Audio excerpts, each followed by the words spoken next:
Hey there, I want to talk about spiritual narcissism. So it's been coming up a lot for me, and I've experienced some narcissists, especially spiritual ones, in my life. So I have some experience. I've been in therapy about dealing with different narcissists in my life.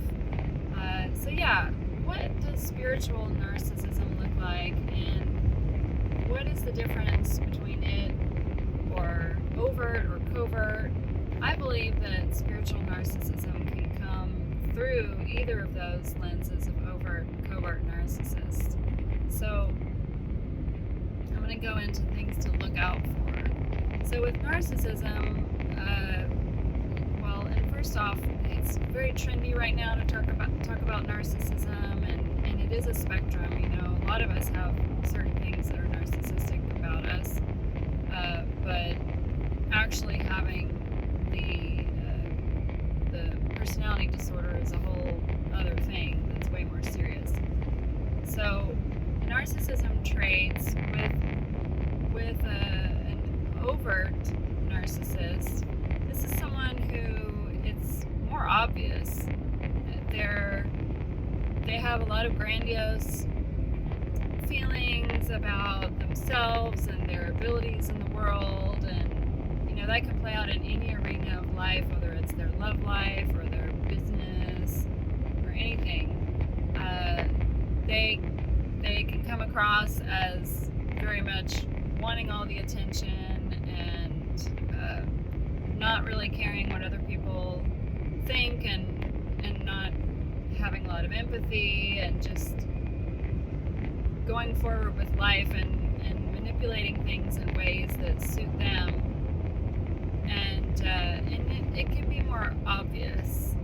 And then covert narcissists are more, they're still getting attention, but it's coming from a different place, which is a victim type mentality. Like, they can be so caught up in their story of however they've been wronged that then their manipulations and things are harder to detect, because the story is so compelling. So someone could have had something bad happen to them, and then they kind of milk it with everyone they meet, and they draw people in with the story of what happened to them, and then it's just like people will bend over backwards and do things for them, and they can gain friends, gain influence. Cult leaders are a prime example. So that, I think, let's go into this more spiritual narcissism topic, because that's when you see it. Like, the prime example of it would be a cult leader. But what happens with the spiritual narcissism is that whether someone is overt, like really obvious, or covert, what starts to happen is that they can be ultra convincing because they're using spiritual terminology. So they are often someone who has studied a lot spiritually, and they may have gotten to a certain place of awareness, or like excellence in their meditation technique or something or another, and then that becomes that thing that they just think, oh well, I'm just so much better than everyone else. And so what can happen is, let's say they're a covert narcissist, then they might have a really deep, troubling story of how they've been abused, or some trauma has happened, which may be true, but the way they're working through it, or not, is that they're using that as a way to get more attention, get more, basically climb the social ladder,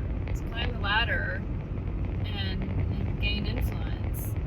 And oftentimes when you get to the level of like a cult leader, a very common thing that happens is that they will make claims of horrific abuse. There's two I have in mind that are both women who both claimed just some unbelievable horrific abuse from their childhood, and then both of them, almost the same exact story, decided they're claiming that they've gained special powers from having endured this horrific abuse.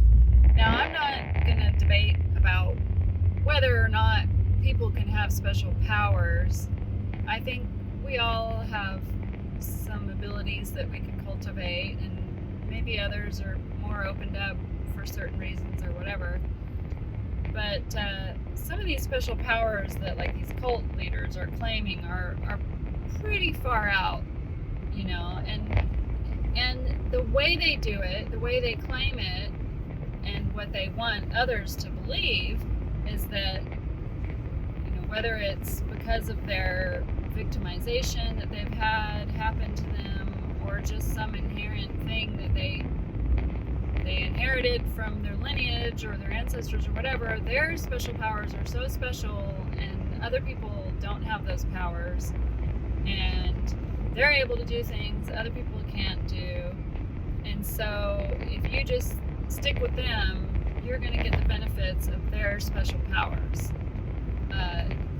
And so the spiritual community is really ripe for people to fall victim to spiritual narcissists, because we are generally loving, caring people who are self-reflective. So we want to look at ourselves and be like, what can I do to grow more? Or what might have I done to offend this person or hurt this person? Like, we're just constantly looking at ourselves and wanting to be better. So when you have someone that's a spiritual narcissist, what happens is that, you know, they've got the special powers, only they can heal you, or oftentimes it gets to that point. And so you have someone that comes in who they believe that they really have something that other people don't, and they may have achieved some level of success with their like techniques that they've learned or something they've learned spiritually, and so they convince everyone that they're like this elevated healer, or they have this enlightened wisdom that they're going to impart, and it's different than other people. So a lot of the people in the spiritual community are traumatized because a lot of times we're seeking help. We want to grow emotionally and spiritually past and heal these traumas that we've experienced, and so we're in that seeking mode. You know, we're looking for help.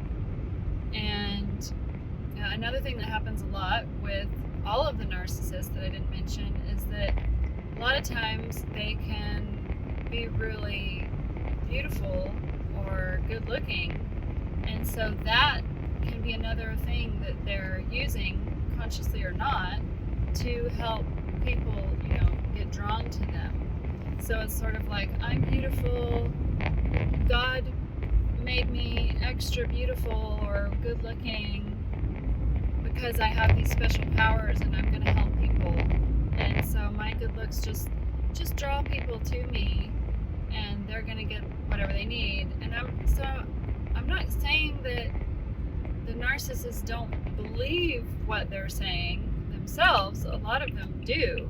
But that doesn't mean they're not dangerous. It just means they're more convincing, because they don't come across as lying. Because they believe it on a lot of levels, and maybe deep down, subconsciously, they don't, and they're still in the victim story, and they're hurting and they're traumatized themselves. But for all intents and purposes, they believe it. So they can be very convincing. They come across as like really on point with their spiritual knowledge, and then they're in this community of a bunch of seekers who want to feel connection. They want, someone to come along and tell them, you're okay, you're going to heal, I'm going to help you heal. And it's part of that empowerment journey that we all have to go through to know that we are our own healer and people can help facilitate our healing. But that doesn't mean that they're doing the healing. So in terms of things to look out for, I think some of the red flags to look out for that I've learned after lots of experience with narcissists and being in therapy is, you want to feel into your body, like, do you feel empowered? Do you feel like you can heal yourself? Is there anything that doesn't feel right when someone tells you their story? Are they making huge claims of abuse that maybe there isn't the full story, or you can't really corroborate it? And even that's not as important. It's just like how you're feeling when you hear this, and what does that story of abuse get them in their life? How are they using potentially that story to advance themselves in their life? And if they're getting special powers, what are those special powers, and how did they get them? Did they train for a long time, or was it just something that was like downloaded into them? How grounded does this person feel? How is the rest of their life? Is it in alignment? I've had a lot of teachers in my life who were gurus in one aspect, and I know not everyone is perfectly healed. We're always a work in progress, but notice if there's like seemingly great advancement in this area and then a lot of other areas that are just in the trash can. Like, that's someone who's not very balanced in their life. And I don't think that's someone who you need to be looking to, any of us need to be looking to as a leader or a teacher. Maybe, go take one course with them on a certain subject, but don't, put a lot of your energy towards this person. Because what happens with a narcissist is, you might have learned about it, they need their supply. So when we give them energy, give them time, give them money, all these things, we're basically supplying their ego with what it needs to continue to hold on to these truths about themselves. And it could be financial, like to keep them going with whatever this amazing thing is that they're offering, or just energetic. I had a narcissist boyfriend once who stayed at my house, and I was dumb and I let him move in with me. And he was just using me basically for the house. And then when he was done, he was literally telling me he was thinking about all these other girls that maybe he could go stay with and use them the same way. That's one thing you'll notice about a narcissist is sometimes they don't even realize how they're coming across with some of the things they say. It depends on how much of the delusions of grandeur they have. Sometimes a narcissist can just say something flat out, and you're like, are you really saying that? Like, do you realize how you're coming across right now? I was naive and I thought it was cute, and he was like in the beginning of his spiritual journey or something, because he'd taken some drugs and had some experiences that were spiritual, and then he thought he had these special powers because he'd had some really cool trippy experiences. So that's a lot too to notice, is like, how much are drugs involved in someone's special powers? Do they have all their realizations when on drugs? And when I say drugs, I mean any altered state that comes from something you're putting into your body, like a plant, or a substance made in a lab, whatever. I know we can have altered states from breath work and meditation and lovemaking, but it's a more of a quick fix more intense altered state when you're taking a substance or a plant. And if that's where someone's getting all their information from, again, I'm not judging it, but look at the balance of their life. Say they're in ceremony, every month. Well, how's the rest of their life looking? How are they integrating the lessons from the ceremony? How's their business? How are their relationships? Do they have long-term steady relationships? Do they get along with their family? Not any one of these things can be an indicator, but you want to look at like clusters of concerning things. So, I think I've gone on long enough. That's probably all I need to say at this point. There's maybe some more things I could have said, but yeah, just, feel into your gut. Know that there are people who take advantage of very open, spiritually seeking people.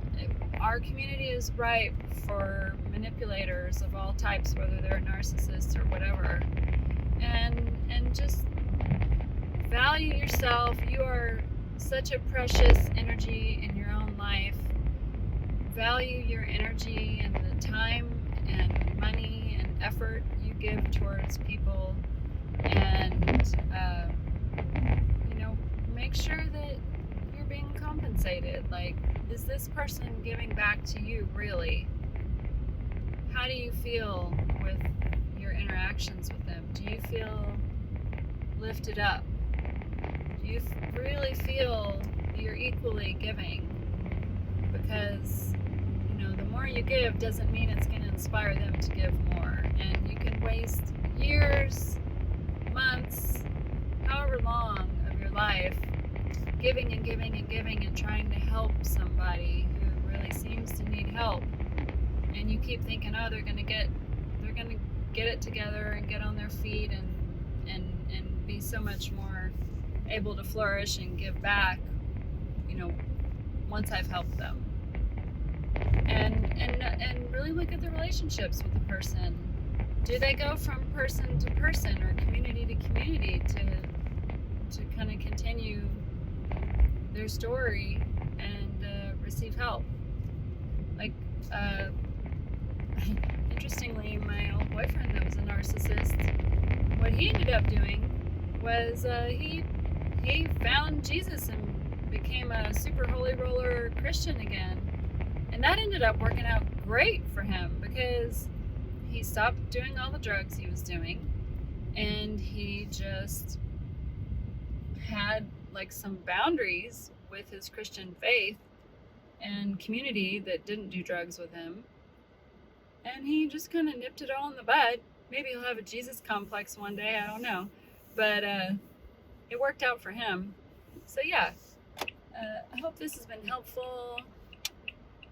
And I'm turning the car now, so I'm going to turn off this video. And have a great day.